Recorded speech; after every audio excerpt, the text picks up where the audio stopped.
Bismillahirrahmanirrahim. Assalamualaikum warahmatullahi wabarakatuh. Alhamdulillahi wa kafa wa salatu wassalamu ala nabiyil mustafa wa ala alihi wa ashabihi as-sidqi wal wafa. Eee Alhamdulillahirabbil alamin, segala puji bagi Allah yang Maha Pengasih lagi Maha Penyayang.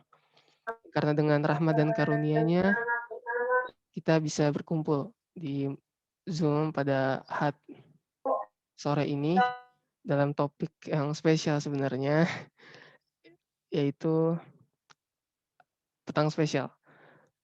Sebelumnya kan kajiannya petang tadabbur dan petang tafakuh. Cuma kali ini spesial dengan tema bahasan ketika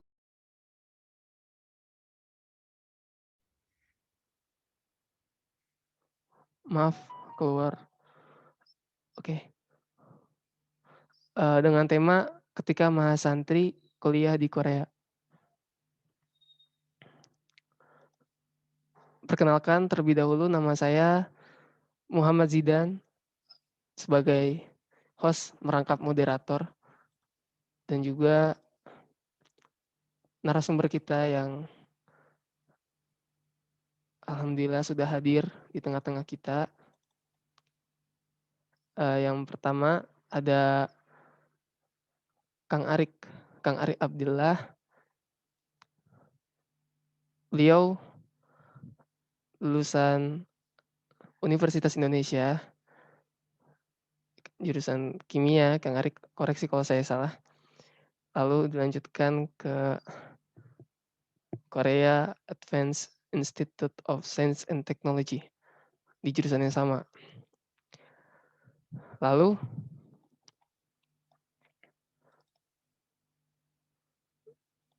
sebentar.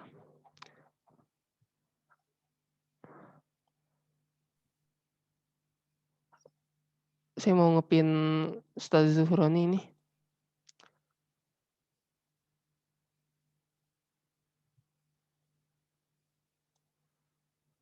Nah, alhamdulillah. Ya, yang kedua narasumber kita Ustaz Zuhroni Ali Fikri. Dia lulusan Institut Teknologi Bandung. Lalu dilanjutkan ke Universitas Korea Institute of Science and Technology. Hampir sama ya, bedanya ada huruf A doang Kang Arik. Masya Allah. Ada kalau boleh Ustaz Zuhroni dan Kang Arik dinyalain videonya. Punten.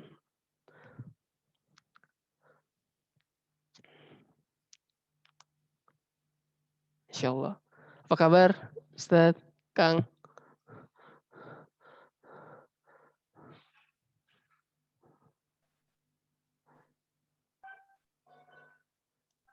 Assalamualaikum. Waalaikumsalam warahmatullahi wabarakatuh. Halo, cek cek. Masuk ya suaranya? Masuk. Oke. Kali ini kita bakal bicara topik yang menarik nih, Kang Ustaz. Jadi sebenarnya kan, kita udah rutin kajian tentang sebelumnya tentang tafsir dan fikih. Nah, kebetulan entah kenapa hari ini tanpa direncanakan, tiba-tiba begitu saja, Ustaz Nur Fajri meminta kami untuk membuat kajian tentang mahasantri yang kuliah di Korea. Dan kebetulan Masya Allah nih, di depan saya ini kan dari Korea dua-duanya ya, kita tahu. Dan kimia pula, yang Kang Arik Master of Science, yang Ustaz Zuhroni Engineering of Science, ya Master of Engineering, maaf, Master of Engineering. Jadi kimia dua-duanya nih, ahli kimia dua-duanya, Masya Allah. Oke, kita sudah clear masalah mahasantri. Mahasantri definisinya ya mahasiswa yang merangkap sebagai santri gitu, belajar agama ketika di kuliah kampus. Nah, permasalahannya adalah kenapa mahasantri ini memilih untuk kuliah di Korea? Kenapa? Gitu. ada apa. Nah, pertama-tama mungkin kita ke Kang Arik dulu ya.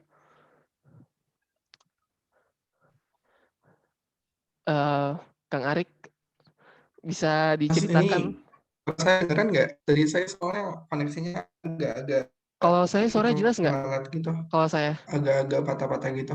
Nggak kalau saya masuk. jelas nggak? Teman-teman suara saya jelas nggak?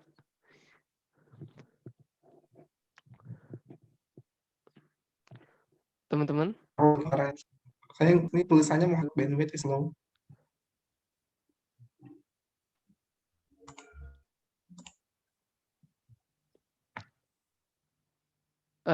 Suara saya jelas nggak tapi? Enggak ya?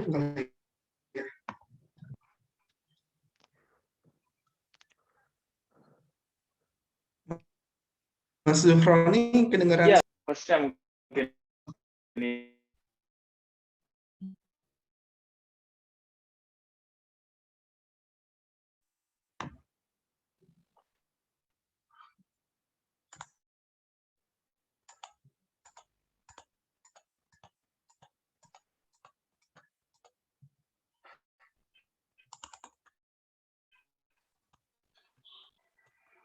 Cek Kang Arik. Tes.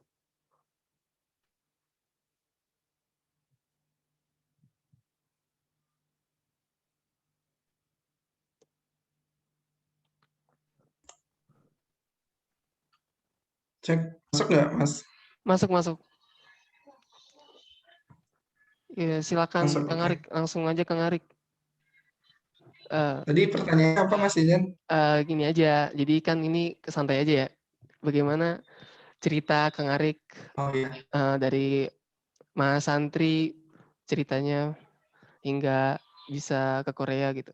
Ntar sembari berjalan ada pertanyaan. Ntar insya Allah dibagi 2 dengan Ustaz Zuhroni waktunya. Oke, Oh, oke. silakan. Ya, bismillahirrahmanirrahim. Assalamualaikum warahmatullahi wabarakatuh. Kepada semua audiens ya, kepada Ustadz Zuhroni, kepada Akhi Zidan, kepada para yang hadirin di sini. Jadi saya akan menjawab pertanyaan Akhi Zidan ya. Jadi gimana ceritanya gitu. Sebenarnya saya pengen itu sih ingin share screen tentang apa? Ingin share screen ke teman-teman sekalian tentang saya sempat buat PPT materi gitu ya, gimana Boleh, caranya. Kang. Mungkin bisa di-share gitu. Boleh. Silakan Oh, banget, silakan. oke.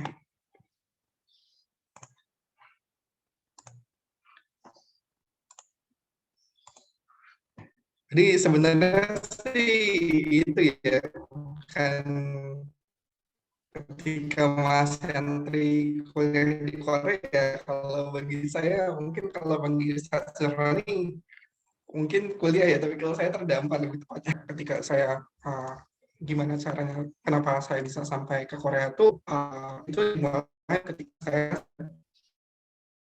tahun 2011. Dan di tahun 2019 itu kan cita-cita saya memang sebagai itu ya, memang sebagai apa? Memang sebagai ingin bercita-cita sebagai pengajar atau dosen atau peneliti gitu. Makanya dengan kualifikasi S1 itu tidak cukup kan ya. Jadi saya harus melanjutkan pendidikan ke jenjang yang lebih tinggi. Nah, kemudian saya bingung saya mau kuliah di mana gitu kan ya. Apakah di dalam negeri, di luar negeri, sekalipun di luar negeri juga di mana gitu. Saya benar-benar nggak punya gambaran waktu itu mau kuliah di mana untuk melanjutkan studi sarjana saya. Nah, kemudian habis itu ada nih salah satu teman saya yang di KAIS. Teman saya yang di KAIS berangkat lebih dulu. Jadi kalau di KAIS itu mungkin di KIS juga sama ya.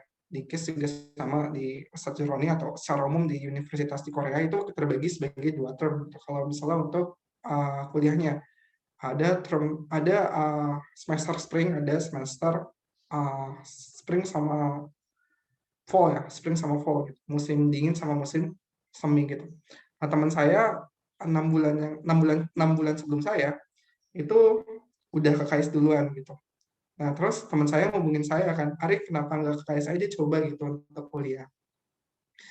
Nah, kemudian habis itu teman saya memberikan kontak ke saya kalau misalnya ada kakak tingkat saya itu kakak tingkat tahun kan saya angkatan 2000 UI itu 2015 terus 2019 terus ada kakak tingkat saya yang lulus yang masuk 2009, lulus 2013.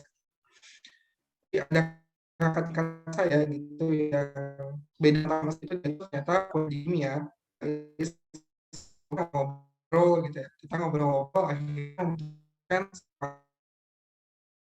dia gitu dia. Jadi kalau sistem negeri itu kayak collab gitu loh. Jadi kayak udah ya di magister saat saya meneliti tentang forecast. Jadi saya tertarik dengan forecast di sebelumnya itu apa. Nah kemudian kita itu bilang ke profesor kalau misalnya setelah kita membaca beberapa paper profesornya gitu, kita tunjukkan interest kita ke profesornya. Habis itu kita utarakan apa maksud kita mau apply ke KAIS kemudian menggunakan skema scholarship. Nah, kemudian ada baiknya juga teman-teman attach curriculum vitae teman-teman. Ini jelas kan ya? Apa koneksinya lambat? Koneksinya lambat atau enggak? Alhamdulillah, Kang. Jelas. Tes. Cek. Oh, tadi jelas ya? Ya, jelas. Soalnya di sini ada tulisan connect. Oke, kemudian habis itu saya tadi kan udah kontak-kontakan gitu. Kemudian habis itu saya menyiapkan berkasnya. Nah, berkasnya itu salah satunya itu adalah bahasa Inggris. Kalau di KIS juga ya sampai tahun bulan Maret itu bisa TOEIC, bisa TOEFL, bisa IELTS. Saya mengambilnya yang TOEIC, soalnya TOEIC itu lebih murah. Kalau IELTS dan TOEFL itu mahal, jutaan kan. Kalau TOEIC itu cuma 600.000. Kemudian habis itu saya menyiapkan bahasa Inggris. Saya juga bahasa Inggrisnya nggak les. Saya bahasa Inggrisnya juga itu apa? Belajarnya di YouTube. Belajarnya di YouTube gitu bahasa Inggrisnya. Habis itu mendaftar gitu ya. Mendaftar dengan berkas-berkas yang diperlukan. Misalnya motivation letter, recommendation letter, kemudian legalisir ijazah di universitas para hadirin sekalian. Kemudian jangan lupa sertakan sertifikat bahasa Inggris. Nah, kebetulan calon profesor saya ini dia itu datang ke UI. Beliau datang ke UI untuk menyampaikan kuliah umum. Nah, habis itu saya ngobrol-ngobrol sebentar, cuma ngobrol-ngobrol sebentar, paling 1 menit. Habis itu nggak ada kejelasan lagi. Benar-benar saya email nggak dibalas. Saya pikir, mungkin nggak keterima. Jadi ini di sini masa kebingungan saya itu diterima atau enggak, itu sekitar 2 bulanan kalau nggak salah. Nah, habis itu ternyata saya diterima kan. Diterima, kemudian habis itu saya mengurus dokumen keberangkatan gitu. Misalnya kayak visa, apostille yang harus diurus di Kemenkumham, Kemenlu dan dan Kedutaan Besar Korea Selatan di Indonesia. Kemudian habis itu saya berangkat, saya sampai di Korea, kemudian habis itu mengurus dokumen kedatangannya, kartu pelajar, kemudian orientasi dari KIS itu sendiri, dan lain-lain. Mungkin itu aja Zidan yang menjawab pertanyaan tadi, mudah-mudahan menjawab ya bagi rekan-rekan sekalian. Gimana ceritanya saya bisa sampai di Korea gitu. Oke, menarik. Masya Allah. Kira-kira Kang Arik, Iya. tadi kan penerimaannya itu berapa lama ya setelah melamar?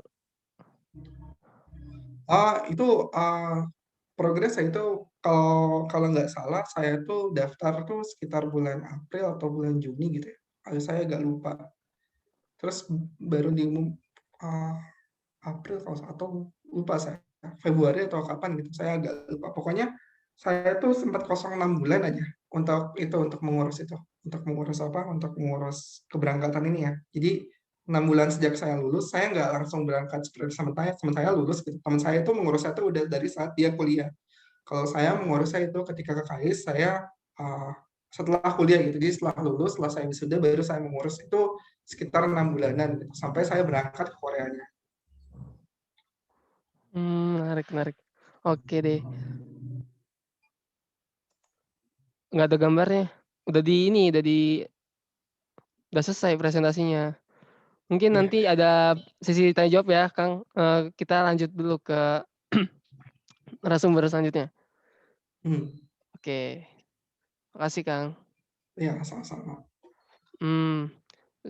Sekarang giliran Ustadz Zuhroni. Gimana Ustadz? Ya, Masya Allah. mungkin dipanggil Kang juga aja ya, Oh Kang, ya biar oke. akrab lah. Ya, Iya, oke. udah siap Jadi, Kang. ya, Oke, lanjut aja. oke. Assalamualaikum. Ya, kedengaran ya? Kedengeran. Kedengaran sekarang. Oke. Ya, jadi kalau pengalaman saya sebenarnya kurang lebih sama kayak Kang Arik ya. Ini cuma kalau bedanya adalah saya masuknya lebih dulu ya. Kang Arik baru masuk, saya sudah pulang, sudah kerja ya. Sudah di Indonesia, sudah kerja. Jadi saya masuk di Korea itu 2016 dan lulus 2018 kebetulan. Jadi saya dulu S1 2011 masuk, lulus 2015, kemudian sempat bekerja setahun, terus lanjut ke Korea ya 2016. Jadi kalau dibilang itu kurang lebih saya juga kesasar ya, jadi katakan ya, terdampar ya. Kenapa? Karena gini ya, mungkin saya kan background teknik kimia ya, dan saya juga sudah mulai ngaji-ngaji ya waktu kuliah ya. Ya jadi mahasantri lah ya, saya katakan ya, seperti di Bandung juga ada yang seperti bisa gitu ya, Drusunah namanya. Nah, dari saya ngaji-ngaji kemudian belajar agama ya, itu ada satu tokoh yang saya favoritkan, saya katakan tokoh ya, atau ustadz yang saya favoritkan, yaitu Ustadz Abduh. Nah, kenapa saya favoritkan? Karena background-nya sama, beliau teknik kimia, saya teknik kimia. Nah, kemudian yang membuat saya waktu itu senang dengan beliau adalah beliau lanjut S2, S2-nya di Saudi, gitu ya. Iya. Sehingga saya ketika ditanya tingkat 3, tingkat 4, kamu setelah lulus mau apa? Saya mau kuliah di Saudi, seperti Ustadz Abduh. Selalu seperti itu jawaban saya.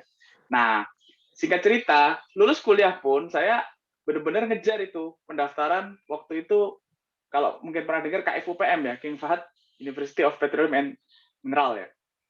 Nah, itu saya kejar tuh benar-benar, keperluannya apa aja. Jadi benar-benar saya siapkan setelah lulus itu saya harus segera daftar supaya cepat saya kuliah S2 di sana.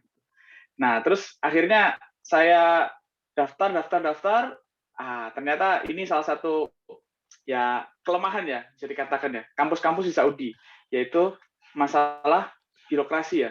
Jadi saya tuh dapat pengumuman bulan Januari, pengumuman keterima waktu itu, bulan Januari sudah dapat pengumuman keterima. Jadi saya lulus 2015, bulan Agustus, September atau Oktober saya daftar, kemudian Januari 2016 saya sudah dapat pengumuman keterima.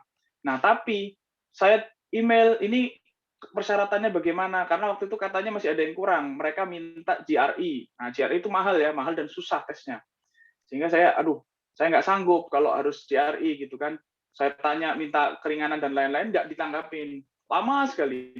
Akhirnya di tengah-tengah itu saya dapat info dari teman saya tentang UST waktu itu, University of Science and Technology.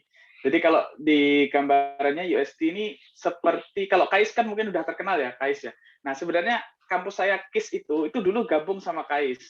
Ya, dulu tuh KIS sama KAIS itu jadi satu. Ceritanya gitu. Setelah itu pecah, KAIS jadi universitas sendiri. Kan KAIS itu baru ya, bisa dicek itu tahun berapa itu baru berdiri. Nah, KIS itu sudah tahun 60-an sudah berdiri. Nah, jadi itu memang pecah ceritanya itu.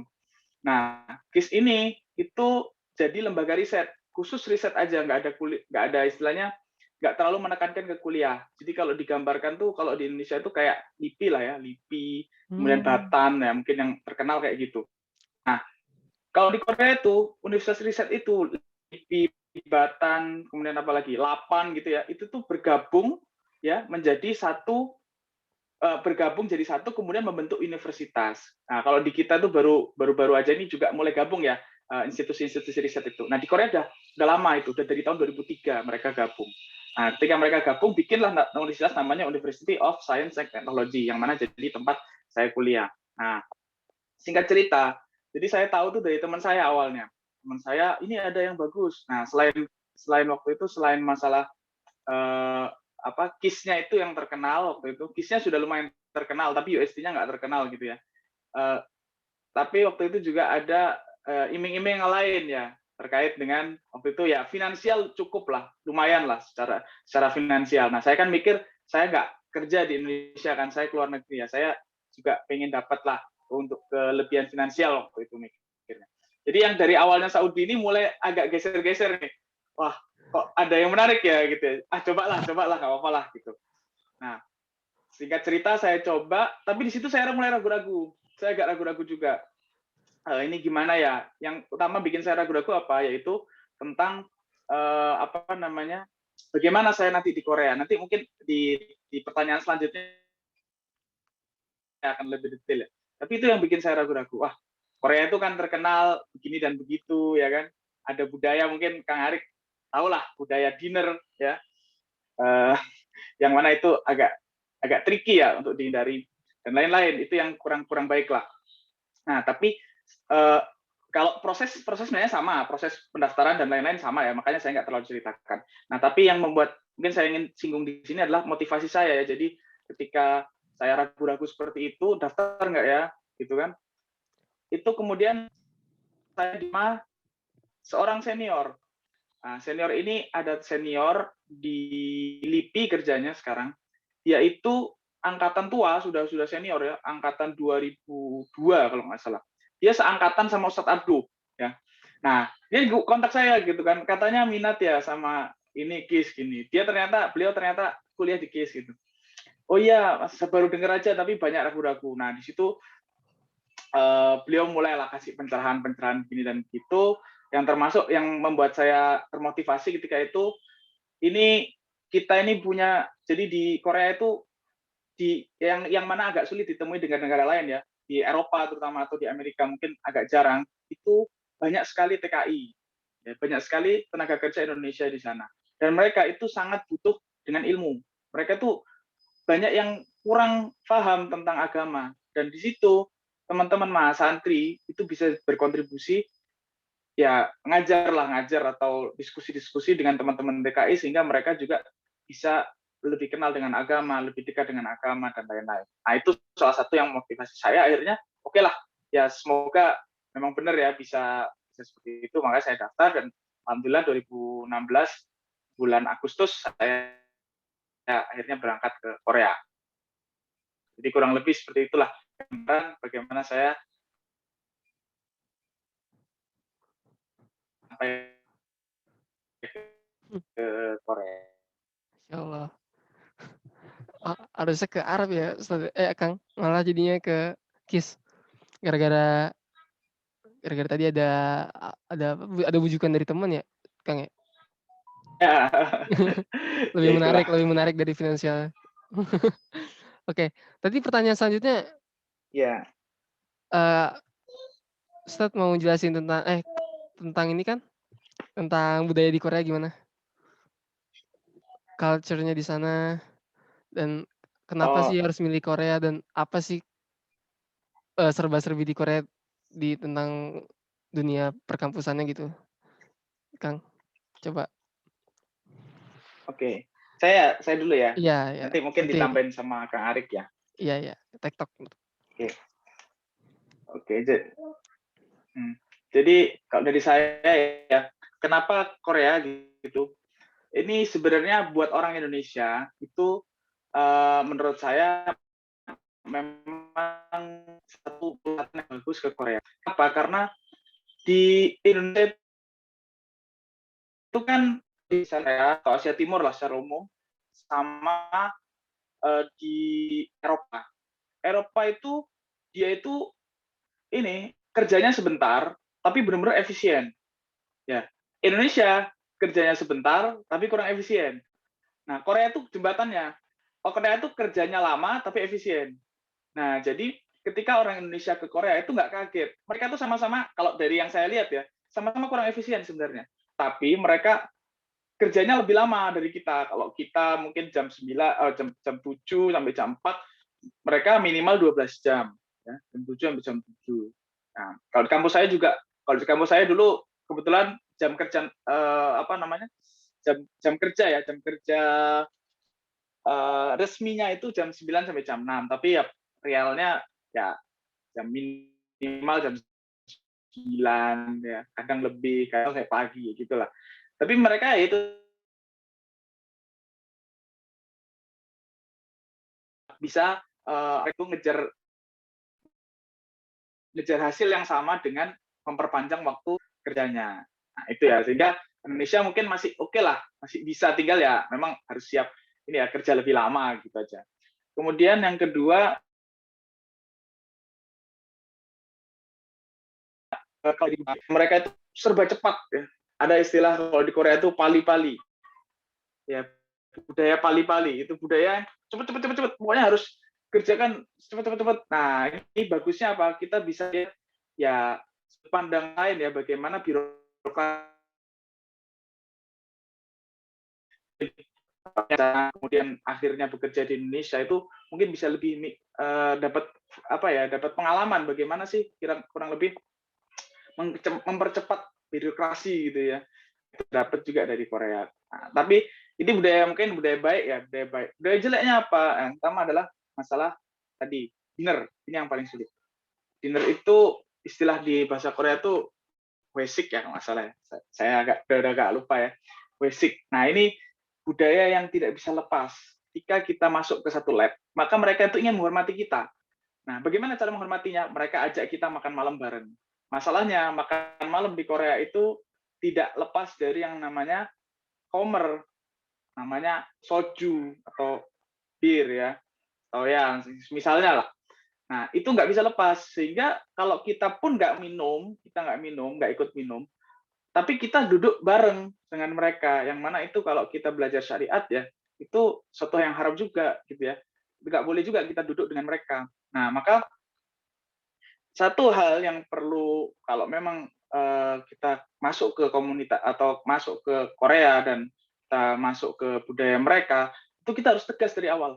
Ya, jadi ketika kita memang nggak mau melakukan itu, bahkan nggak mau duduk dengan mereka ketika mereka sedang minum-minum, maka kita harus sampaikan dari awal. Dan mereka ya menerima lah, ya setidaknya masih bisa menerima meskipun ya di belakang pasti akan diomongin, tapi minimal mereka akan oke, itu pendapatmu, ya kita nggak bisa maksa kayak gitu. Nah, itu satu budaya yang agak agak ini ya, yang agak jelek lah dari Korea ya, terutama buat seorang Muslim.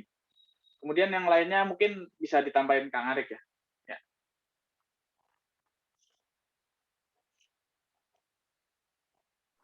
Masya Allah.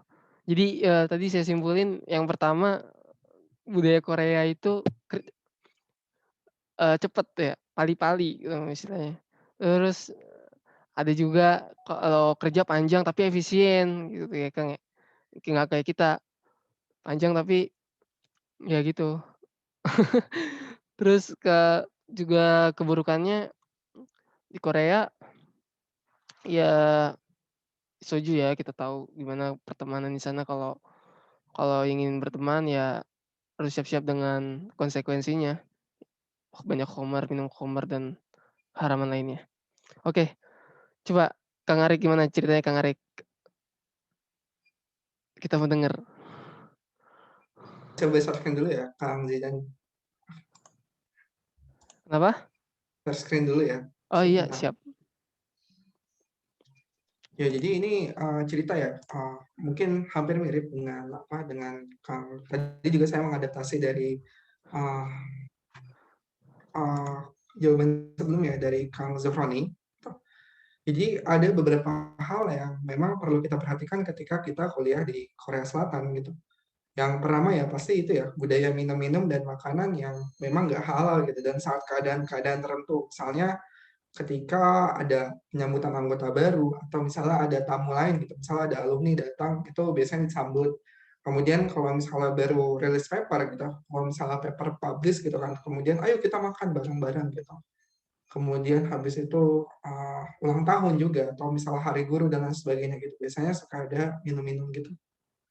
Nah, tapi di kasus saya itu karena profesor saya orang Amerika ya, dan beliau tuh orang Yahudi. Jadi orang Yahudi juga tidak memakan kamar, tidak memakan babi ya. Jadi ya saya mungkin lebih ketolong ya daripada Mas Zuroni gitu. Kalau misalnya hampir dipastikan kalau misalnya rekan-rekan di sini itu kuliah dengan profesor yang asli orang Korea, budaya ini pasti ada gitu, budaya minum-minum dan makan-makan yang memang diisi dengan hal-hal yang nggak baik. Kemudian yang selanjutnya yang kita perlu perhatikan gitu adalah budaya hierarkis senior dan junior. Jadi benar-benar itu ya di sana sama ya seperti di Cina atau misalnya di Jepang, itu junior tuh benar-benar kayak apa ya, benar-benar harus menghormati seniornya gitu. Jadi meskipun anggota lab gitu, meskipun kita sama-sama anggota lab, tapi yang lebih tua, yang lebih senior itu biasanya ada aura beda ya, aura yang beda gitu, sama aura yang junior gitu. Misalnya contoh tugas-tugas membersihkan lab, itu kebanyakan tugas-tugas membersihkan lab itu dibebankan kepada juniornya. Kemudian kalau misalnya ada apa-apa tugas administrasi gitu ya, itu kebanyakan junior yang lakukannya. Dan ini emang budaya sana ya, jadi maksudnya juniornya kalau misalnya nggak berinisiasi untuk melakukan pekerjaan yang ada di lab, itu dianggapnya itu nggak sopan. Mungkin kalau misalnya orang-orang asing kayak kita dimaklumi ya, tapi ada beberapa kasus juga di mana kita juga harus berlaku seperti junior yang seperti ada di sana. Selain bersih-bersih juga hal ini juga tercermin ketika kita itu ya di poin 1 di minum-minum gitu. Jadi budaya minum-minum di sana gitu, kalaupun kita menolak minum, tapi karena kita sebagai junior gitu, kita tuh ada kewajiban tidak tertulis untuk menuangkan minumannya ke senior-senior kita, ke profesor kita gitu. Jadi menuangkan minuman, kemudian menyiapkan makanan gitu. Dan itu sesuai ya kalau misalnya salah satu orang yang dilaknat ketika minum khamar itu salah satunya juga penuang. Lalu untuk karakteristik orang Koreanya sendiri itu secara umum itu orangnya itu pemalu dan tertutup. Jadi sama orang asing itu lebih pemalu gitu, lebih tertutup. Mereka cenderung untuk bergaul dengan orang-orangnya sendiri ya gitu. Mungkin beda sama orang Indonesia ya, ketika ada orang asing kita kayak mengait tangannya, kemudian kayak misalnya kayak ayo aja kita ajak gitu, kita ajak makan, kita ajak ini gitu. Ayo, oh kamu udah tahu belum di Indonesia tuh ada gini-gini loh. Tapi kalau orang Korea, mungkin saya nggak tahu di lab Mas Zuroni gimana ya, di Kang Zuroni gimana. Tapi kalau di lab saya, itu bahkan orang Koreanya tuh makan siangnya tuh sendiri-sendiri gitu loh. Jadi misalnya saya lagi ngerjain tugas atau apa gitu, lagi diem gitu kan, lagi istirahat, biasanya jam kerja jam 12, istirahat gitu ya, istirahat zuhur. Mereka tuh makan aja berkerumunan sendiri gitu, tanpa mengajak saya gitu. Atau misalnya tanpa mengajak, di lab saya kebetulan ada orang internasional lagi, itu orang India gitu kan ya, tanpa mengajak dia gitu. Jadi orangnya memang cenderung sendiri-sendiri gitu ya. Dan saya juga pernah dibilangin sama orang Koreanya asli kalau misalnya mereka memang seperti itu. Gitu. Jadi jangan kaget kalau misalnya teman-teman kuliah di sana, teman-teman merasa kayak terisolasi gitu. Kalau misalnya di universitas di Korea kan banyak mahasiswa internasional ya. Kalau misalnya banyak mahasiswa internasional, teman-teman bisa bergaul dengan orang-orang lain. Kayak saya misalnya bergaul sama orang India, sama orang Pakistan, sama orang Jerman, orang Serbia, atau orang bahkan dari Zimbabwe juga ada gitu. Kemudian benar kata Mas Roni ya, jam kerja panjang gitu. Jam kerja panjang, kemudian ada budaya pali-pali gitu. Tapi masalahnya jam kerja panjang ini cenderung nggak efektif. Jadi budaya Asia Timur itu lebih menunjukkan kalau misalnya aku ini kerja keras loh, aku ini kerjanya jamnya itu panjang loh. Padahal orang Eropa yang kerjanya 8 jam itu menghasilkan efektivitas yang sama gitu dibandingkan dengan orang-orang Asia Timur yang jam kerjanya panjang. Nah, ini jam kerja panjang ini kenapa bisa demikian gitu ya? Karena kembali lagi ke budaya hierarkis senior junior tadi gitu. Jadi kita tuh harus menunjukkan ke diri kita kalau misalnya kita itu kerjanya tuh panjang. Kerjanya tuh kita itu adalah pekerja keras, kita itu adalah pekerja yang ambisius dan lain sebagainya. Dan ada aturan nggak tertulis juga gitu ya. Kalau misalnya senior belum pulang, junior itu nggak boleh pulang duluan. Meskipun kerjaan kita udah selesai gitu. Misalnya senior masih kerja gitu ya, kemudian junior, saya misalnya sebagai junior, itu udah selesai kerjanya ya. Saya nggak dianggap nggak sopan kalau misalnya saya pulang duluan gitu. Tapi itu nggak berlaku mungkin ya kalau bagi mahasiswa internasional. Kalau bagi mahasiswa yang lokal mungkin berlaku. Kemudian yang paling membuat saya takjub gitu ketika saya kuliah di Korea adalah riset-risetnya ambisius. Jadi berbeda dengan di Indonesia. Di Korea itu jurnal-jurnal yang diincar gitu ya, itu kayak Nature yang impact factor-nya sampai 40. Kemudian ada ACSO, ada JACS gitu, ada jurnal-jurnal bereputasi yang benar-benar yang impact factor-nya tuh sangat-sangat besar, dan itu memang revolusioner di bidang sains. Jadi riset-risetnya ambisius, kemudian hal ini juga bisa membuat profesor rekan-rekan sekalian itu menjadi agak-agak demanding gitu. Agak-agak memaksa, kenapa nggak coba kayak gini, kenapa nggak coba gitu, kamu harus coba ini, kamu coba hari itu gitu. Dan itu memang sangat-sangat itu ya, sangat-sangat menguras tenaga dan pikiran, tapi outputnya kita jadi lebih itu ya, jadi lebih apa? Jadi lebih kuat gitu kalau misalnya setelah mendalami gaya kerja mereka gitu sih Mas Zidan.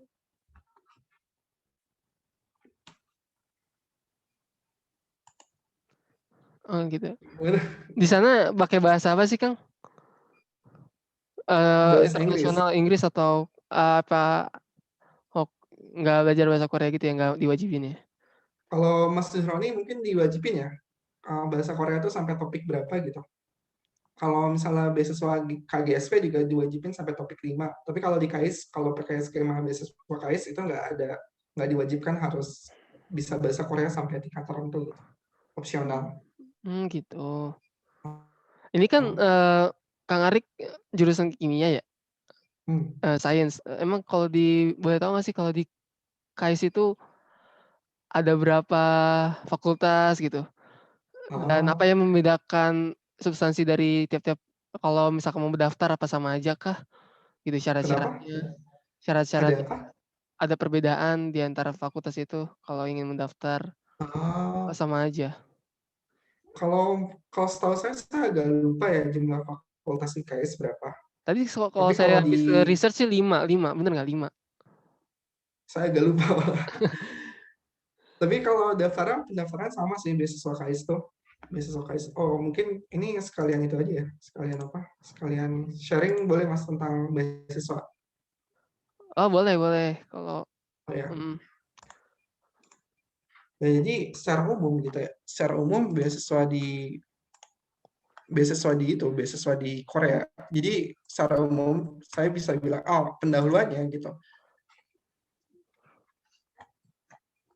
Nah, teman-teman kalau bandingkan ya, teman-teman mungkin rekan-rekan di sini atau misalnya kita gitu, banyak orang gitu ya, banyak orang menganggap kalau misalnya kuliah di luar negeri itu sulit ya, kuliah di luar negeri itu sulit dan susah gitu dan lain sebagainya, harus ada persyaratan itu dan lain sebagainya. Tapi ini yang saya dapat ya ketika saya mencoba, saya kan sebelumnya juga sama seperti Kang Zuhroni ya, saya juga mau daftar di Saudi waktu itu, saya juga itunya ke Ustadz Abdul di Saudi, tapi karena satu dan lain hal akhirnya saya belok ke Korea gitu. Nah, kenapa saya pilih Korea gitu ya? Atau ini hal yang saya dapati ketika saya sudah kuliah di sana gitu dan kemudian membandingkan dengan beasiswa lain, itu beasiswa Korea itu relatif banyak gitu. Beasiswa Korea itu sangat melimpah, kemudian dia tuh relatif lebih mudah dibandingkan dengan beasiswa negara lain. Nah, kenapa bisa demikian? Karena Korea ini sebenarnya itu sedang bersaing ya dengan negara tetangga yaitu Jepang dan Tiongkok. Jadi kita tahu kalau misalnya di Jepang dan Tiongkok itu apalagi Jepang itu peraih Nobel bidang sainsnya itu banyak sekali ya di bidang Jepang. Di bidang kimia juga ada beberapa gitu. Misalnya kayak Suzuki Miyaura atau misalnya tahun 2019 itu tentang baterai lithium dan lain sebagainya. Demikian pula dengan di Cina. Nah, Korea ini Nobelnya tuh kalau tidak salah tuh baru satu. Ya, itu juga bukan Nobel Sains, tapi itu Nobel Perdamaian. Makanya Korea ini mereka tuh merasa tertinggal gitu, merasa tertinggal dibandingkan negara-negara tetangga dan merasa terancam. Oleh karena itu mereka di boost risetnya tuh dunia riset akademik ya itu di boost sama Korea. Nah, Korea karena penduduknya itu relatif lebih sedikit dibandingkan negara-negara lain, itu butuh bantuan orang-orang asing gitu ya. Jadi butuh rekrutmen sumber daya manusia. Nah, oleh karena itu beasiswa di Korea itu sangat-sangat banyak gitu. Jadi itu latar belakangnya kalau yang dari saya baca itu kenapa beasiswa Korea itu bisa banyak dan memang relatif lebih mudah. Bahkan yang saya pernah dapat informasi ada salah seorang mahasiswa yang ke Korea juga, dia ke salah satu universitas di Ulsan. dia dari universitas di Sumbawa gitu ya, di Sumbawa, kemudian universitasnya kalau tidak salah akreditasinya C atau B gitu. Nah, tapi dia berhasil diterima di Korea gitu. Jadi untuk rekan-rekan sekalian jangan takut ya, jangan pesimis duluan untuk kuliah di luar negeri, terutama di Korea, karena jalan untuk beasiswa di Korea itu sangat sangat banyak. Nah, jadi ada secara garis besar itu ada 3 buah jalur ya. Yang pertama itu adalah beasiswa pemerintah atau bahasa Inggrisnya Korean Government Scholarship Program. Kemudian ada beasiswa yayasan dan beasiswa kampus yang didasarkan pada dana hibah profesor. Ini saya merahkan karena beasiswa ini itu yang paling mudah, yang paling tidak ribet, yang bisa teman-teman daftar. Nggak ada syarat untuk kembali, kalau setahu saya tidak ada syarat untuk untuk kembali ke negara asal dan lain sebagainya. Kalau Kang Arik yang mana, Kang? Saya beasiswa ini, beasiswa kampus dana hibah profesor, makanya cuma 6 bulan ya, cuma 6 bulan gitu. Apanya? Iya, next. Jaraknya antara saya lulus sama Koreanya. Nah, beasiswa pemerintah gitu ya. Beasiswa pemerintah itu teman-teman bisa lihat di sini ya. Teman-teman di KGSP itu ini beasiswa yang ditujukan untuk mahasiswa internasional gitu dari beasiswa dari pemerintah Korea Selatan. Nah, ini ada syarat-syarat tertentu ya. Ada syarat-syarat tertentu, misalnya kayak teman-teman harus mengikuti pelatihan bahasa terlebih dahulu.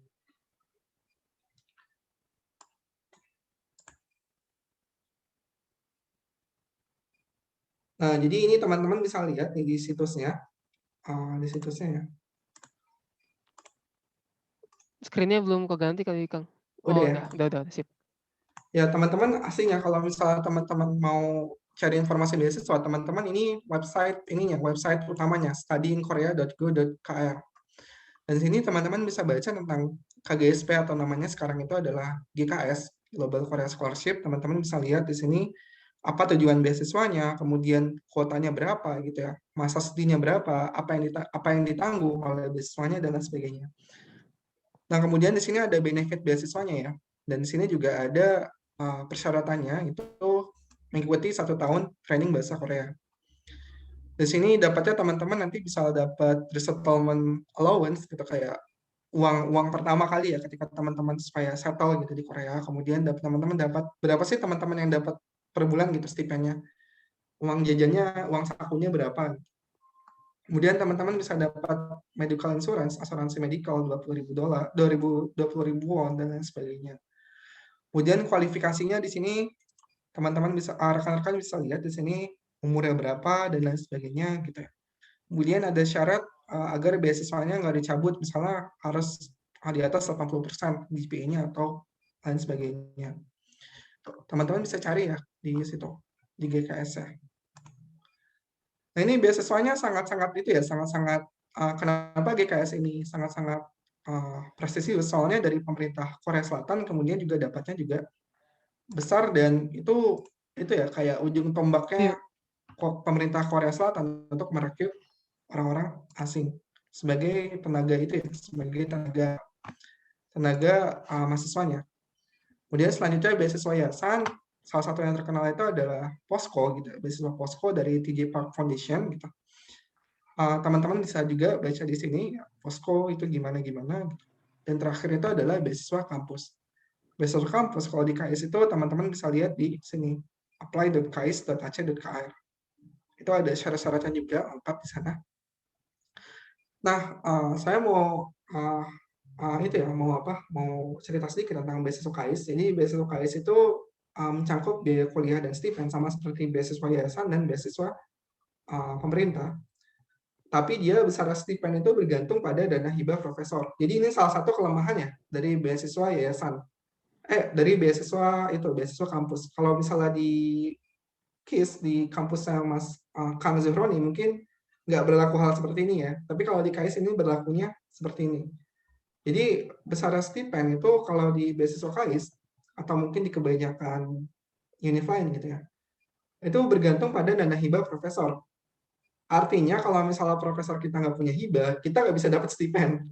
Gitu, makanya teman-teman pastikan ya, jangan sampai kasus seperti saya terulang gitu. Jadi kasus seperti saya itu, profesor saya itu ternyata tuh putus di tengah jalan gitu dana hibahnya. Jadi stipend saya itu ditanggung sama orang tua saya, dan itu sangat-sangat memberatkan orang tua saya karena biaya hidup di sana itu mahal. Nah, makanya teman-teman ketika teman-teman ingin melamar dengan skema beasiswa dari kampus gitu, teman-teman pastikan berapa sih teman-teman yang dapat gitu ya stipennya gitu. Karena ini juga penting ya stipennya untuk keberlangsungan hidup teman-teman.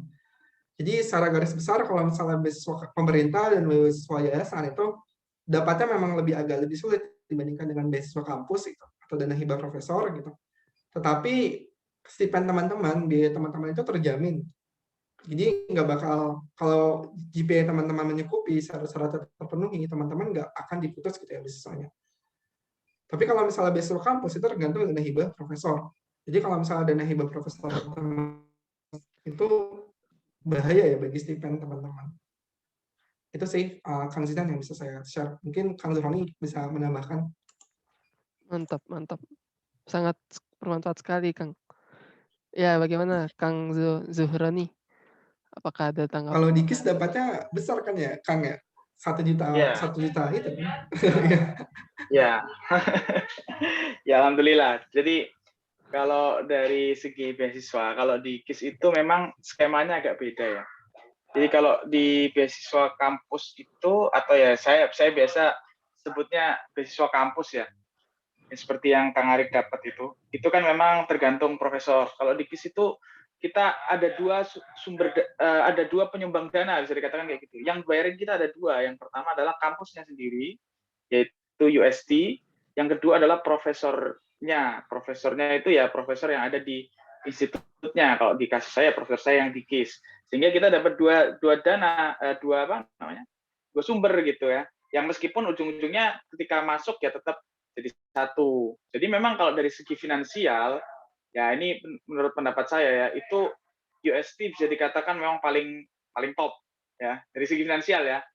Kalau tadi Kang Arik segitu ya minimal 300.000 ya. Kalau di KIS adalah di atas 1 juta ya. Makanya saya setahun di Korea langsung nikah ya. Masya Gitu Allah, kan. Masya Allah. Alhamdulillah ya bisa nabung untuk nikah gitu bisa. Ya memang tujuannya salah satunya itu ya. Ya tapi karena apa ya selain untuk jaga diri ya, karena ya tau lah di Korea kayak gimana. Nah jadi memang kalau di KIS itu di tempat saya itu lebih besar lah secara apa. Tapi memang secara tuntutan itu ya kadang lumayan ya sebenarnya beda-beda ya, kalau ini memang tergantung profesor juga ya. Nah mungkin yang perlu saya tambahkan ya, tadi dari Kang Arik juga sudah sempat sampaikan, itu ketika kita mau ke sana gitu ya, atau mungkin secara umum ya di S2 tempat lain, atau ya di Eropa atau di mana itu kita perlu kontak profesor, kita tanya jelas terkait dengan pendanaan, dan juga kalau bisa kita riset juga tentang budayanya gitu ya. Jadi banyak cerita di tempat saya juga itu sudah di Korea udah berapa tahun gitu kan, terus nggak kuat ternyata karena profesornya agak ya inilah kurang sesuai lah intinya dengan dia gitu.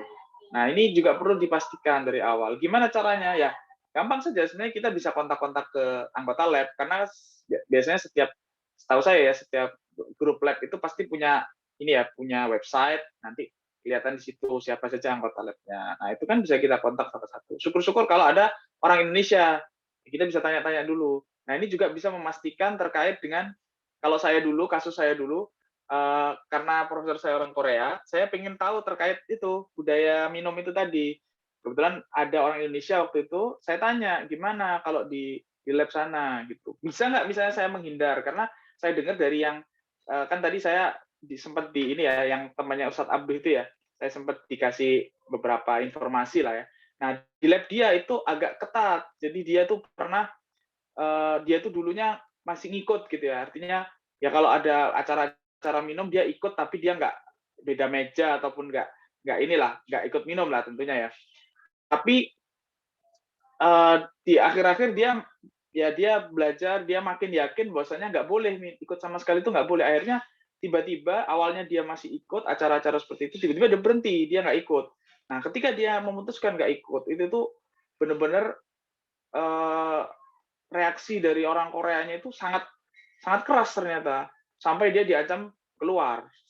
Kamu saya pecat aja kalau kayak gitu. Kayak gitu. Sampai seperti itu. Cuma ya senior ini ya alhamdulillah dia punya insya Allah punya inilah ya keyakinan yang bagus ya sehingga dia katakan ya silakan pecat saja saya malah bangga ya saya keluar karena mempertahankan agama saya dia bilang seperti itu dan akhirnya dia nggak dipecat meskipun ya salah satu alasannya dia juga punya prestasi yang bagus ya jadi dia nggak jadi dipecat lah intinya. Nah jadi intinya itu perlu dipastikan budayanya gimana terus teman-temannya gimana karena sekali kita berangkat ke sana itu ya itu sudah buang waktu lah minimal kita sudah buang waktu ya sekian bulan untuk di Korea kalau memang kita nggak dapat apa-apa itu sayang sekali itu sih mungkin yang bisa saya tambahkan. Mantap, Masya Allah. Masya Allah. Jadi emang benar-benar harus riset dulu ya Kang sebelum kuliah di sana. Ya, salah satunya ngikut kajian ini kan ngeriset ya. Gimana pengalaman-pengalaman dari senior-senior. Nah ini udah masuk di penghujung waktu nih. Mungkin teman-teman banyak yang ingin ditanyakan. Banyak yang belum terjawab. Atau ada rencana beasiswa di Korea dalam waktu dekat. Bolehlah ditanyakan. Mumpung ada abang-abang kita nih. Masya Allah. Ada yang ingin ditanyakan enggak, teman-teman? Bisa langsung di kolom chat atau aktifkan mic. Nah, kalau saya tanya, kalau ngomong satu arah kan kayaknya kurang ya. Tapi kalau dua arah kayaknya lebih mengena gitu. Masih banyak lah.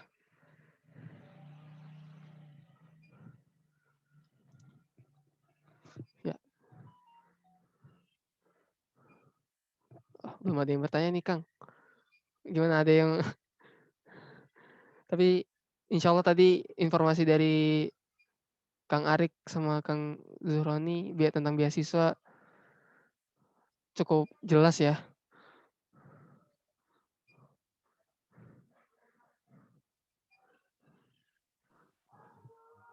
Ada tuh yang tanya itu kayaknya. Oh belum. Ini ada yang direct message saya nih. Kayaknya salah ngechat deh, harusnya everyone. Perkumpulan mahasiswa Islam di Korea banyak ya? Enggak, Kang? Perkumpulan mahasiswa Islam. Coba saya mau dengar dari masing-masing narasumber. Gimana nih, Kang? Dari Kang Zuhran itu deh. Tadi kan Kang Arik. Oke, dari saya dulu ya. Iya. Jadi kalau perkumpulan mahasiswa Islam biasanya di tiap kampus tuh ada ya. Kang Arik nggak tahu kalau di KAIS gimana. Kalau di tempat saya dulu ada. Itu ya apa ya istilahnya ya. Ya tapi memang kegiatannya nggak terlalu banyak sih. Kalau di Indonesia sendiri ada namanya IMUSKA. Ya masih ada ya Kang Arik ya, IMUSKA ya. Iya masih ada itu yang ya itu yang apa namanya yang perkumpulan mahasiswa Islamnya sih. Nah kalau yang sebenarnya yang yang ormas-ormas juga ada ya. Jadi kayak PCM gitu ya, Muhammadiyah, NU juga ada. Ya, jadi bisa dikatakan memang lumayan banyak juga sih. Tapi mungkin kalau yang mahasiswa yang terkenal itu tadi IMUSKA, kemudian apa namanya? Kalau di tiap kampus juga ada. Kalau di masjid-masjid itu juga mungkin ada perkumpulan-perkumpulan kayak gitu sih. Dari saya ya.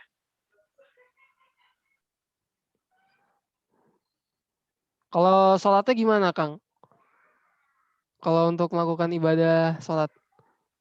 Oke, sholat ya.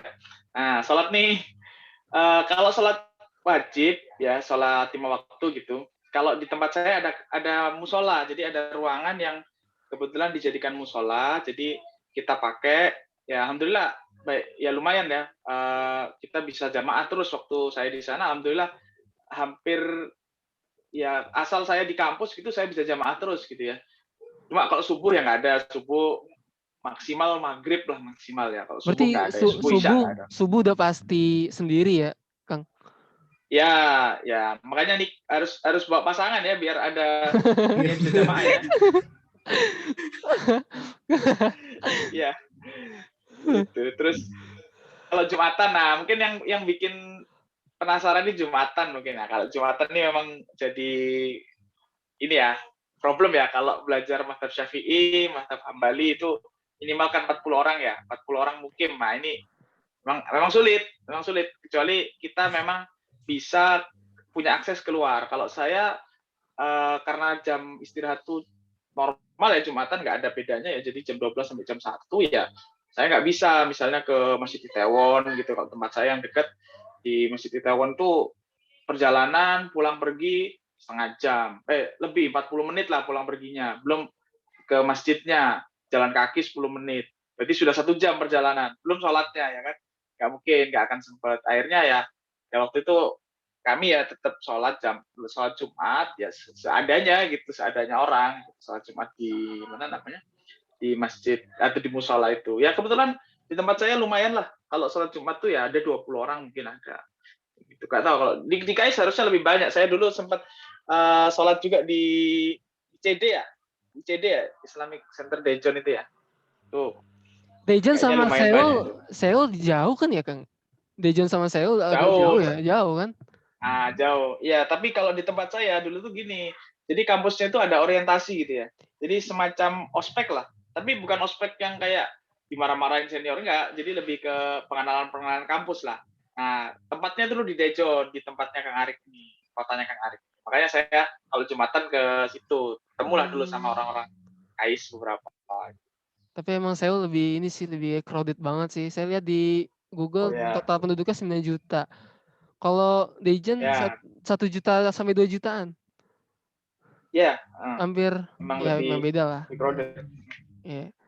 Terus nih saya keep dulu pertanyaan buat Kang Arik, nanti ini masih lanjut tentang jenggot soalnya nih Kang Zainul Oke. nih berjenggot nih. Mungkin lebih pas. Jadi katanya adakah larangan berjenggot di sana? Ini dari Dika, dari message saya. Terus apakah ketika mencari kerja di Indonesia, kok di Indonesia ya? Mungkin di sana kali ya. Dan mencari kerja apakah larang berjenggot juga? Jadi di kampus dan bekerja gitu, Kang. Oke. Kalau saya jawab mungkin dari perspektif saya yang kebetulan belum pernah lamar kerja di sana ya. Jadi kalau dari kampus itu nggak ada sih larangan ya. Larangan nggak ada sama sekali. Ya bebas lah kita berjenggot. Banyak juga teman-teman saya yang berjenggot gitu ya. Terus kemudian apalagi ya. Tapi memang pasti itu akan jadi pertanyaan gitu aja sih sebenarnya sih. Mereka akan penasaran karena mereka ini banyak yang nggak ngerti loh sebenarnya sama Islam gitu ya. Mereka tuh cuma taunya dari media dan kurang lah informasinya. Jadi sehingga ya mungkin mereka akan tanya kok gitu. Tapi gini, kalau misalnya kampusnya itu ada banyak orang Pakistan, orang Bangladesh, itu biasanya udah biasa karena orang Pakistan tuh juga banyak yang berjenggot. Ya. Jadi mungkin mereka anggap oh ya udahlah itu orang asing gitu aja sih. Kalau kerja saya nggak tahu ya, saya nggak tahu. Budaya ada larangan atau enggak ya. Oke. Terima kasih Kang. Nih kita pindah dulu sebentar ke Kang Arik. Ini Kang Arik ada yang bertanya ulang Kang. Katanya baru masuk. Terus ini aja kali ya, blitz aja ya. Katanya prosedur seperti tes dan lain-lain untuk kuliah di Korea gimana Kang? Tadi Kang udah jelasin ya. Dia terlambat Kang. Dan bagaimana kita untuk membangun dakwah Islam di sana? Masya Allah, nih kayaknya mantap pertanyaannya. Kang Arik masih di mute, Kang Arik.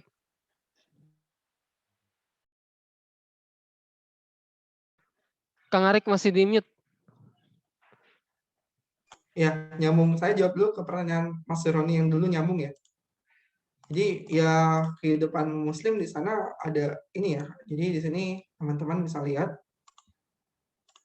di sini ada itu ya. Ada apa? Ada di beberapa kota. Beruntungnya kalau di KAIS itu dekat banget sama Islamic Center Daejeon. Jadi dia tuh kalau naik sepeda sekitar 5 menit udah sampai gitu. Jadi saya sholat Jumat di sini, di Islamic Center Daejeon. Kemudian KAIS juga sama seperti KIS gitu. Jadi secara umum sih kalau misalnya universitas atau institut di Korea Selatan yang banyak mahasiswa internasional biasanya disediakan prayer room. Nah, musola KAIS juga ada gitu. Dia dikelola sama Asosiasi Muslim Mahasiswa Muslim KAIS ya. Nah, lalu kalau untuk makan sebagai Muslim gitu, makannya contoh menu halal, makanan halal itu mudah ya kalau di KAIS. Jadi di KAIS itu ada kafetaria sama kantin gitu. Di kantinnya sendiri ada bagian halal dan vegetable. Jadi ini untuk teman-teman kalau misalnya mau makan di sini ada halal. Dan dari kafetaria sendiri dari pihak KAIS itu udah aware gitu sama makanan halal. Jadi makanan halal itu biasanya dikasih itu ya dikasih dalam kurung halal stir fried chicken gitu. Jadi ayam di sana itu dipotong secara halal. Kalau udah ada tanda seperti ini, itu satu kali makan untuk itu sekitar 2.700 won mau makan. Nah kemudian tadi pertanyaan tentang itu ya tentang apa? Tentang apakah ada tes-tes atau gimana? Sebenarnya nggak ada tes ya. Sebenarnya nggak ada tes kayak tes tulis dan lain sebagainya.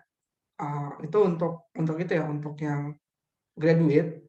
Kalau untuk yang pasca sarjana, kalau untuk yang undergraduate atau sarjana, setahu saya tuh disuruh melampirkan sertifikat GRE gitu atau GRE atau SIT gitu. Jadi itu kayak SBMPTN-nya orang luar gitu. Kayak tesnya SBMPTN-nya orang luar. Itu beberapa kampus nggak mewajibkan, tapi sangat direkomendasikan untuk melampirkan hal itu ya, untuk melampirkan tes tersebut. Nah ini prosedur secara umum ya. Jadi ini yang saya dapat gitu, yang saya dapat ketika saya berdasarkan pengalaman saya. Jadi karena nggak ada tes ya untuk graduate gitu, untuk pasca sarjana, ini langkah-langkahnya. Jadi berkas-berkasnya itu yang pertama itu teman-teman pasti harus legalisir ijazah dan transkrip. Kalau di UI ya teman-teman bisa ke yandokui.ac.id atau ke masing-masing ya ke universitas masing-masing. Nah, kemudian ini diperlukan untuk apostille. Apostille itu untuk legalisir di Kemenkumham dan Kemenlu. Prosedurnya sebenarnya seperti Mas Roni ya. Jadi di Korea itu birokrasinya itu lebih mudah dibandingkan di Indonesia. Kalau di Indonesia itu agak rumit gitu. Kemudian jangan lupakan belajar bahasa Inggris. Mungkin satu-satunya tes yang harus teman-teman lakukan gitu ya. Ketika teman-teman hendak melanjutkan studi ke Korea itu adalah tes bahasa Inggris. Jadi tes bahasa Inggris ini teman-teman bisa ambil secara mandiri, entah itu pilih TOEFL IBT, TOEFL IELTS, atau misalnya TOEIC gitu. Saya ngambilnya TOEIC, kenapa? Karena TOEIC ini murah ya. TOEIC ini murah 600.000. Ini Dayan ini nama teman saya, jadi kemarin cepat juga sama teman saya. Teman saya juga mau ke UST. Kemudian habis itu belajarnya dari YouTube juga boleh, nggak apa-apa. Jadi teman-teman nggak perlu kelas mahal-mahal gitu ya, kelas persiapan ini itu teman-teman cari aja di YouTube gitu, kayak misalnya TOEIC Study atau lain sebagainya, atau TOEFL Study, IELTS Study itu tersedia secara gratis. Kemudian biasanya ketika teman-teman mendaftar itu ada uang pendaftaran, dan itu jumlahnya bervariatif tergantung universitas yang teman-teman lamar. Kalau di KAIS itu sekitar 800.000 won. Kemudian teman-teman, kalau di zaman saya dulu itu harus mengirimkan dokumen dari Indonesia ke Korea biasanya pakai ekspedisi ya. Dan itu agak mahal juga, itu 600 ribuan kalau pakai DHL. Gitu sih, Kang Zidan, mungkin yang lebih jelas ya prosedurnya. Baik Kang, baik. Jadi sebenarnya banyak jalan ya Kang ya ke Korea, banyak jalan menuju Korea.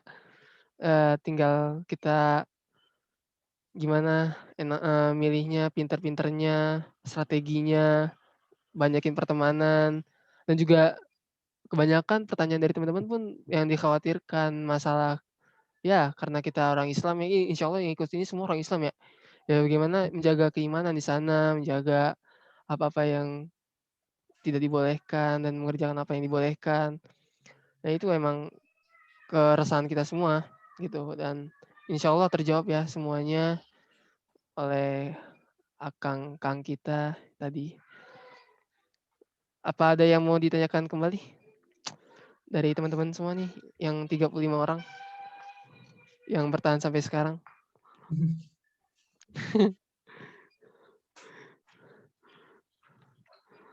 Ini Masya Allah rame banget Kang, biasanya nggak sampai segini Kang. Mungkin gara-gara booming ini kali ya, Korea kemarin-kemarin tuh. Tapi ini kita bukan bahas budaya pop ya. Dari awal nggak ada bahas budaya pop atau ekonomi, politik, dan pertahanan, nggak ada. Yang kita bahas adalah bagaimana mengenyam pendidikan di Korea. Dan insya Allah dapat banget informasi yang bermanfaat.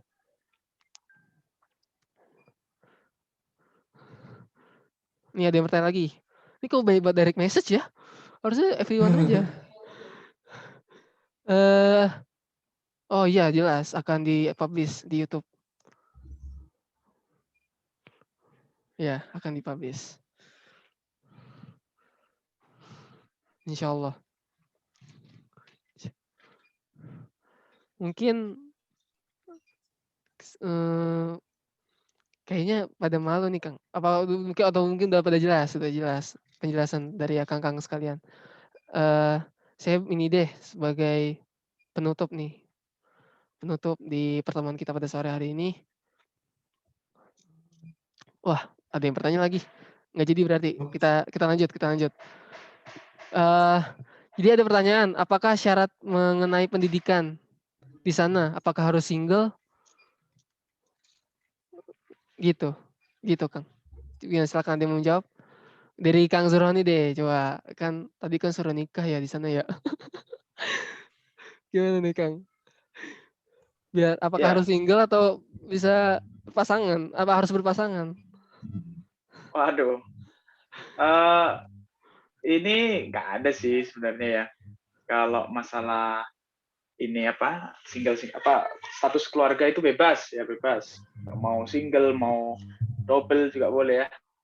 Mau triple juga boleh ya. Terserah ya. Pokoknya kita kalau di sana itu nggak ribet ya. Kalau tahu saya di Eropa nih misalnya. Kalau kita di Eropa itu ketika misalnya kita mau ngajak istri gitu ya. Misalnya kita udah berkeluarga, saya udah berkeluarga misalnya. Saya mau ngajak istri. Itu tuh ada syarat gitu. Syaratnya misalnya rumah itu harus luasnya sekian meter kubik gitu. Sekian meter persegi gitu ya. Luasnya misalnya kalau 2 orang segini, kalau punya anak 1 tambah lagi segini. Kalau di Korea nggak ada, cukup kita lampirkan slip gaji, itu aja rekening koran lah ya istilah kita. Udah diundang aja. Waktu itu kalau boleh saya cerita ya, rumah saya itu luasnya cuma 15 meter persegi. Ya, 15 meter persegi ya bisa dibayangkan ya, cuma satu kamar studio ya, one room ya, benar-benar kecil banget. Dan pas itu saya juga setahun di sana punya anak lagi ya, jadi benar-benar 1/3 gitu, 15 meter persegi. Itu nggak masalah. Jadi nggak ada harus seperti ini, harus seperti itu, nggak ada. Terus ada lagi nggak ya? Kalau di tempat saya mungkin saya jawab ini tadi ya, yang masalah makanan ya. Kalau di tempat saya agak susah sih, jujur ya. Tempat saya di KIS itu agak susah karena kampus kantinnya nggak ada makanan halal. Jadi kita yang harus pilih-pilih.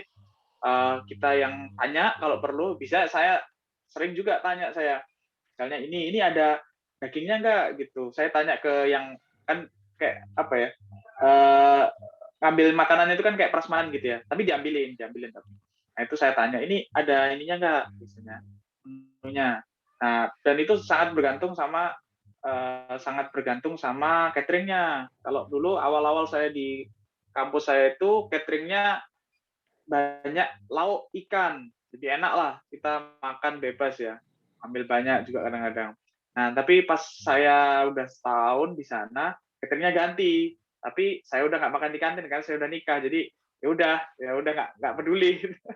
Tapi teman-teman yang kerasa gitu, teman-teman muslim yang concern sama makanan tuh kerasa, wah ini daging-dagingan semua, babi-babi semua sekarang, nggak ada yang ikan, jarang ikan kayak gitu. Jadi mungkin saya tambahin aja ya tadi ya, kalau di tempatnya Kang Arik mungkin enak ya, ada makanan halal, kalau saya nggak ada. Iya, jadi gitu ya, Kang, nggak ada makanan halal. Serem juga sih. Tapi nggak apa-apa, itu kan namanya culture shock ya. Ya, ntar juga banyak pergaulan di sana, banyak tahu-tahu Oh ya, ya kan. tapi mungkin saya tambahin dikit. Jadi ada cara nyiasatinnya kalau di sana itu. Yang pertama, saya tuh selalu stok tuna ya. Jadi kayak sarden gitu lah kalau di sana. Kalau kita ya, kalau di sana tuna. Dan di sana itu setiap convenience store kayak semacam kalau di kita kan Indomaret, Alfamart tuh jual nasi. Ya, jadi gampang lah sebenarnya kita makan tuh, tinggal beli nasi di situ, kita panasin microwave, kemudian kasih tuna, udah selesai. Itu cara saya nyiasatin awal-awal saya tinggal di sana ya, belum masih belum nemu sumber makanan halal. Bukan Indomie ya Kang ya? Ikan Enggak. tuna, mantap Indomie, ya mantap. Ya udah Indomie bagus. masih lama, masih harus masak. Kalau ini langsung tinggal microwave aja gitu, lebih cepat. Masya Allah, sehat lah. Tuna di sana beda kalau di sini ya, tuna di sana mah mantap. Iya. Nah, makasih Kang. Nih kita banyak pertanyaan ternyata nih Kang. Jadi ada yang bertanya tentang berjilbab besar. Mungkin diumumkan aja kali pertanyaannya ya. Dari tadi kan kayaknya belum ada yang bahas tentang akhwat di sana ya. Eh, Coba kita mau dengar dari Kang Arik dulu. Lika-liku kehidupan akhwat di sana gimana sih Kang? Apakah Oh, ada apa ya yang perlu digarisbawahi gitu? Tercatat penting. oh, kalau menurut saya sih secara umum gitu ya. Secara umum sebenarnya orang Korea itu karena kebanyakan ateis ya, Kang Zuhroni gitu. Jadi mereka tuh lebih apa? Lebih penasaran aja sih, bukan lebih ke arah apa? Karena lebih ke arah menghakimi dan lain sebagainya gitu. Hanya penasaran aja kenapa perempuan harus pakai jilbab, kenapa perempuan harus pakai ini. Kenapa muslim harus sholat gitu, dan itu pun nggak diutarakan langsung ya, nggak pernah diutarakan langsung, kecuali pas puasa. Misalnya pas puasa saya ditanya kenapa muslim puasa gitu, atau misalnya ketika saya sholat di tangga juga ada orang lewat gitu, misalkan saya ke musola agak jauh kan ya, agak sedikit jauh gitu, di tengah kampus gitu, sementara saya kalau naik sepeda sekitar butuh berapa menit. Jadi saya kalau misalnya lagi ada urusan urgensi, misalnya kayak reaksi gitu yang nggak bisa ditinggal, saya sholatnya di tangga gitu. Jadi antara tangga ke atas sama tangga ke bawah itu ada celah gitu kan. Nah itu ada orang-orang yang lewat ya, bukan lewat. Saya kan udah pakai sutro, maksudnya di belakang sutro saya itu mereka nggak ngapa-ngapain gitu, nggak pernah mengganggu saya, nggak pernah melakukan hal ini itu. Demikian dengan jilbab ya, saya nggak pernah mendengar kasus orang Indonesia di sana tuh yang berjilbab kemudian dilakukan di intimidasi gitu, nggak pernah. Bahkan saya pernah gitu bertemu dengan seorang wanita gitu, benar-benar bercadar gitu di taman gitu, di taman bercadar di taman, kemudian santai aja orang-orang pada main HP, pada main itu, mungkin ketika ngeliatin ya, tapi nggak pernah ada yang sampai narik jilbabnya atau apa. Saya nggak pernah dengar seperti itu sih. Jadi ya secara umum di Korea itu orangnya karena kebanyakan ateis, jadi nggak sensitif ya terhadap agama gitu, jadi nggak sensitif terhadap perubahan agama gitu, nggak sensitif terhadap intinya sih mereka terlalu sibuk sama diri mereka sendiri sih. Jadi maksudnya kita tuh udah hidupnya tuh udah panjang gitu ya, jam kerjanya gitu-gitu banyak yang harus diurus, jadi ya ngapain kepo sama urusan orang lain gitu sih. Benar benar benar. Jadi menarik sih di sini sebenarnya. Jadi kayak masih mayoritas agama di sana ateis ya Kang? Bener mayoritas itu? Iya, mayoritas ateis. Yang paling Hmm, besar fragmentasi agamanya tuh Kristen, Protestan atau Katolik gitu, saya agak lupa. Kemudian iya. baru Buddha, kemudian baru agama-agama lain. Islam kalau nggak salah 3% deh kalau nggak salah di sana. Abrahamic religion minoritas di sana ya berarti ya? Iya, termasuk lebih lebih sedikit dibandingkan dengan jumlah ateisnya. Iya. Jadi menarik juga karena ateis toleransinya tinggi juga berarti ya. Karena memang tapi basis pemikirannya itu ya ateis, karena dia jadi apatis dan tidak peduli, individualis dan lain sebagainya. Beda dengan misalkan framing yang orang-orang liberal berikan ke orang Islam itu sendiri, misalkan semakin kita beragama, semakin kita emosian gitu, semakin tidak toleransi. Padahal ya cara berpikir mereka yang salah gitu. Padahal kalau kita mengadopsi dari ateis pun kalau di basic agama kita ya bukan dengan kita individualis baru kita toleransi, tapi semakin kita bertuhan ya berarti toleransi kita semakin tinggi gitu. Cara berpikir mereka aja yang keliru. Kalau dari Kang Zuhroni gimana nih Kang? Cerita-cerita akhwat di sana. Cerita-cerita akhwat. Oh udah punya istri ya jadi lebih lihatnya istrinya aja. Oh, coba kita dengar ceritanya. Oke. Kalau akhwat sebenarnya mereka itu ini ya, kalau di urusan wanita sebenarnya mereka itu sangat menjaga, setahu saya ya.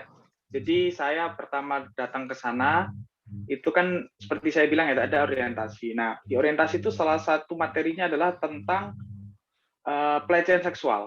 Jadi mereka tuh sangat sebenarnya aslinya mereka tuh sangat inilah nggak apa ya istilahnya itu ya, keras gitu loh. Hukuman terhadap pelecehan seksual itu sangat keras.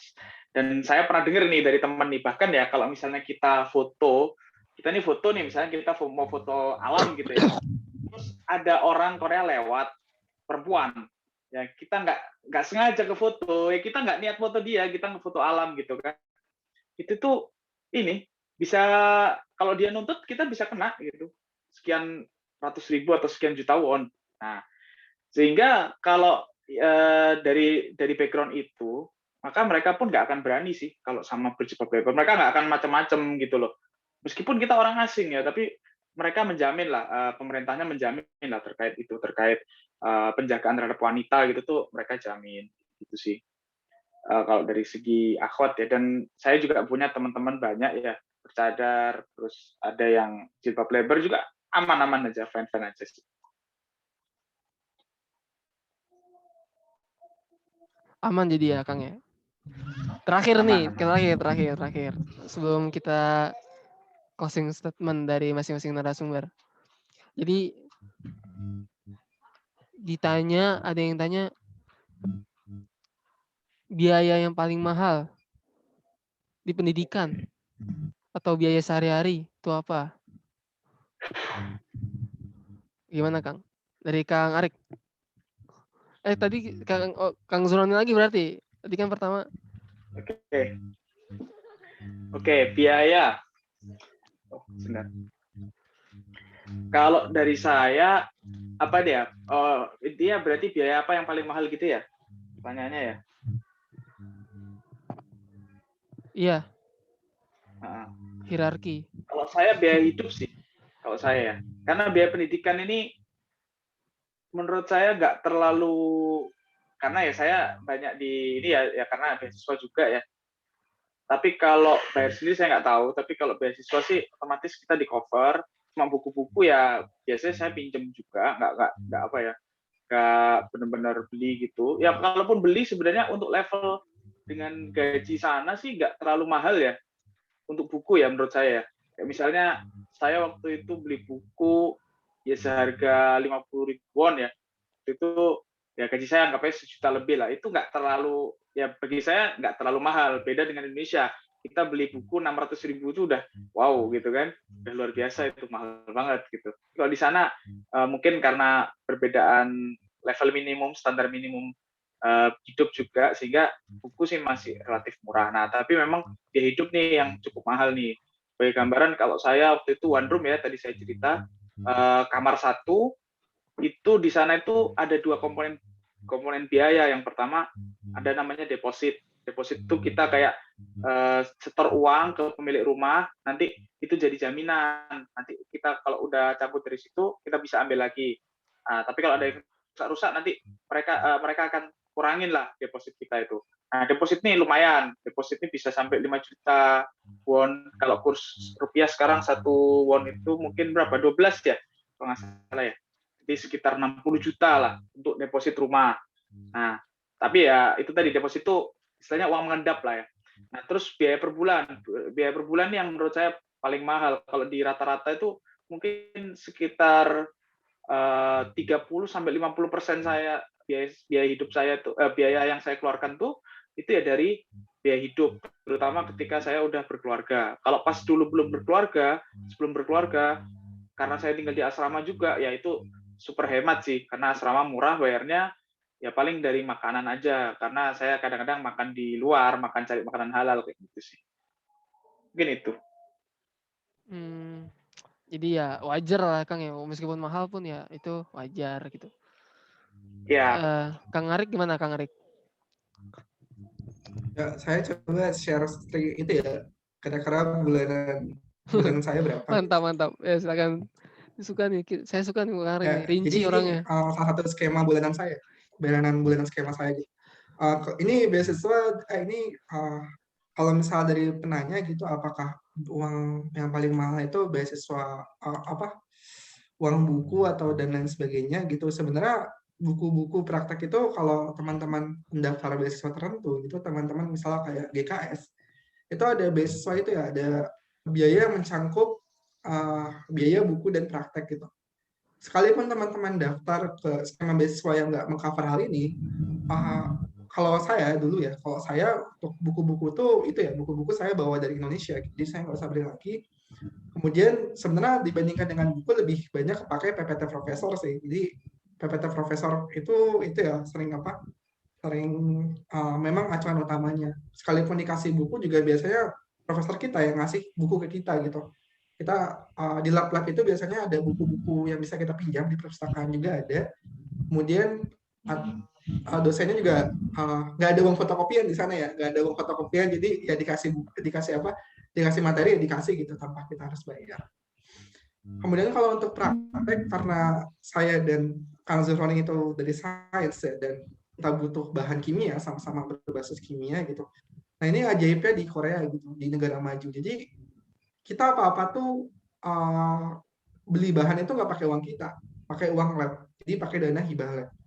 Dan itu sampainya itu cepat gitu. Kayak misalnya saya beli bahan kimia, kalau di Indonesia itu biasa 1 bulan, 2 bulan. Indenya di Singapura gitu ngambil, kemudian nggak bisa masuk ke Indonesia gitu karena ada masalah pengiriman. Kalau di Korea itu, oh iya misalnya saya butuh ini ya, oh besoknya udah nyampe, 2 harinya udah nyampe gitu. Jadi kerjanya cepat gitu. Dan sewa-sewa alat, sewa-sewa instrumen, misalnya kayak saya pakai kimia organik kan, saya pakai nuclear magnetic resonance, mungkin pakai alat-alat yang mahal-mahal gitu. Di Indonesia tuh sekitar 400.000 per sampel misalnya kalau pakai NMR, dan NMR di Indonesia tuh sedikit jumlahnya, bisa hitungan jari kalau salah ada 3 atau 4 gitu NMR tuh di Indonesia, di seluruh Indonesia. Tapi kalau misal di KAIS itu sendiri NMR itu udah berjejer gitu, ada banyak sekali NMR gitu, ada banyak sekali NMR dan pakainya tuh murah gitu, kalau nggak salah hanya berapa ribu rupiah gitu per menit atau per apa gitu, dan itu bukan kita yang bayar tapi lab yang bayar. Jadi emang udah sistematis ya. Nah, yang paling mahal itu adalah biaya kehidupan, sama kayak seperti Mas Zuhroni. Itu sebagai gambaran gini, ini adalah uang yang saya keluarkan gitu, hampir setiap harinya. Ini karena saya bukan tipe orang yang suka jalan-jalan gitu ya. Dan saya juga bukan tipe orang yang suka makan di luar. Makan di luar di sini maksudnya kayak foya-foya beli makanan ini itu. Saya biasanya makan di kantin gitu. Hari itu saya tuh makan 10.000 won gitu, makan pagi, siang, sore. 10.000 won, sekitar 10.000 won. Itu dikali 30 berarti 30.000 won kan ya. Kemudian biaya sewa asrama itu 104.000 won gitu per bulan. Terus kemudian saya juga ditambah biaya telepon gitu, biaya telepon seluler gitu. Sebenarnya di KAIS atau di KIS atau di Univ manapun juga kebanyakan pakai WiFi ya, dan Korea itu internetnya cepet banget. Tapi saya harus pakai biaya telepon itu untuk memperpanjang nomor saya, karena nomor itu harus aktif biasanya itu untuk keperluan administrasi, jadi memperpanjang itu harus diisi pusla. Itu 24.000 won per bulan. Ini mungkin sekitar teman-teman bisa kaliin 10 aja ya biar gampang. Di sini berarti 3 juta untuk makan per bulan. Kemudian untuk sewa asrama 1 jutaan, kemudian biaya telepon 240.000. Ini bukan 4.000. Iya, 24.000 won ya. 240 ribuan. Kemudian kalau bawa istri dan anak itu di KAIS itu ada KAIS apartemen. Ini sama seperti Kang Zuhroni, itu harus deposit dulu. Kemudian biaya bulanan itu 250.000 won. Sebagai gambarannya, kalau nggak salah kakak tingkat saya itu pernah ada yang bawa istri, kemudian pernah bawa 2 anak gitu ya. Kemudian tinggal di KAIS apartemen karena Daejeon itu kotanya nggak sepadat Seoul dan lebih murah biaya hidupnya. Itu habis sekitar 8 juta rupiah per bulan gitu untuk satu keluarga, satu istri dan 2 orang anak. Mungkin itu Kang Zidan yang bisa saya share tentang biaya hidup ya. Teman-teman. Iya ya, jadi intinya mah kalau kita punya basis apa ya, keuangan yang bagus, kita Mas Santriwati ya kan udah belajar tentang keuangan, ya pasti gampang lah. Tinggal hemat-hematnya aja. Oke, sekarang kita masuk statement closing ya. Statement closing statement. Ya, dari kita kasih 2 menit deh. Gimana nih untuk pertama dari Kang Zuhroni, ada pesan-pesan untuk kami semua yang ingin mengenyam pendidikan di sana? Silakan. Oke ya, sebenarnya kalau dari saya kan sudah banyak yang tersampaikan tadi ya waktu kita talk show ya. Cuma kalau dari saya yang ingin saya tekankan itu mungkin lebih ke niat ya, kembalikan niat kita. Jadi kita tuh mau apa gitu di Korea. Seperti yang saya sampaikan, kalau saya juga kadang-kadang ditanya gitu, gimana ini kita tinggal di negeri yang non Muslim dan lain-lain. Ya itu yang saya tekankan adalah kita harus punya kontribusi. Ya, kalau kita mau stay di sana, mau belajar di sana, kita harus punya niat yang jelas. Kalaupun misalnya kita nggak punya niat yang kuat gitu, minimal kita harus punya kontribusi ke umat ya di sana itu. Jadi kalau misalnya mau nggak hanya ke Korea ya, ke mana, ke negara-negara lain, itu kita harus luruskan niat ya. Yang utama adalah kalau memang mau kuliah ya berarti thalabul ilmi, dan mau belajar gitu, benar maksimalkan. Kalau memang niatnya kuliah tapi ya istilahnya nggak terlalu kuat gitu ya, ya artinya kuliah itu kan sebenarnya bisa aja di Indonesia juga di mana nggak bisa gitu.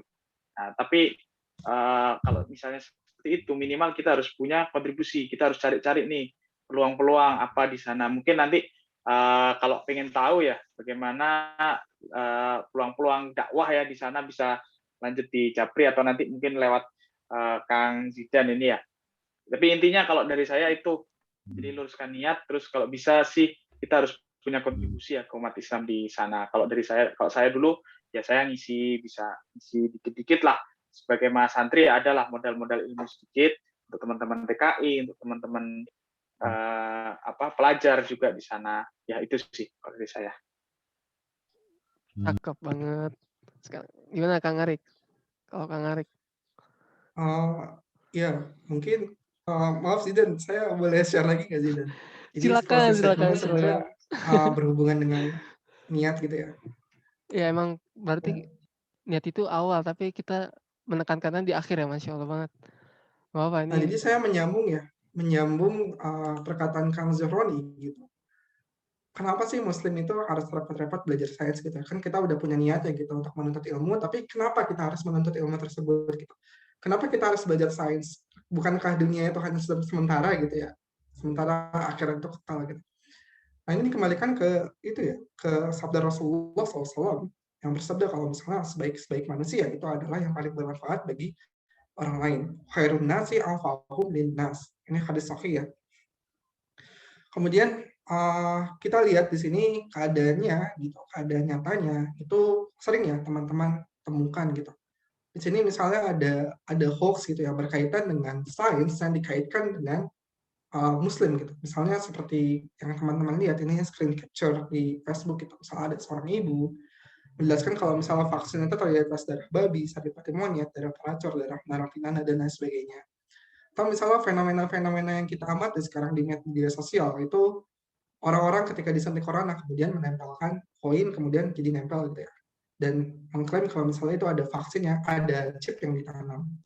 Nah sebenarnya kalau misalnya umat muslim itu belajar sedikit tentang bagaimana vaksin itu dibuat, kemudian apa fungsi gelatin babi yang ada di vaksin gitu, kemudian belajar kalau misalnya di koin ini belajar sedikit tentang belajar tegangan permukaan, belajar tentang magnetisme gitu ya, belajar tentang apa bagaimana sifat magnet suatu material, ini sebenarnya tidak itu ya, umat muslim tidak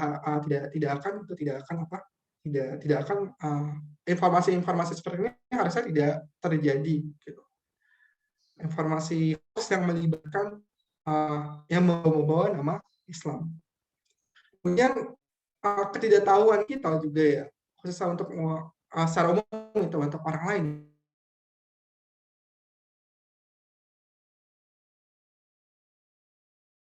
Kenapa kita tidak mengajarkan dan orang lain? Misalnya salah satu contoh jadi dalam rekan bisa lihat di sini.